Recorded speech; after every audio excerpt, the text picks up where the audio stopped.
bölmedeki tınlıklı yarıp, bütün tünkü dehşetli ve korkunçluğu bilen kulağıma kirdi. Mine şul yetkiriler onun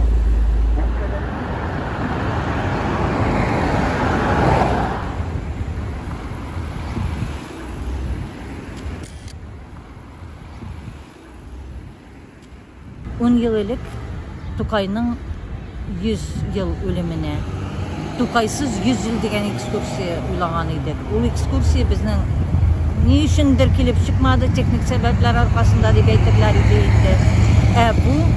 Bu yıl 110 yıllığına birinci tapkır uzdırıla, premierası dep aytırgan mümkün. Lakin halk kızıksınlar dep uylayım. Küşlerimni min qara günlerge saklaya almadım.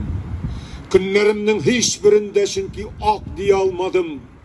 Buldu yolda kirteler, etten kübeyde düşmanım çünkü zalimlerini, üstünlerini yaklaya almadım. Kaytmadı uş, bitti kış, sandı kılıç. Kirlenip bittim, üzüm, dünyanı baklaya almadım.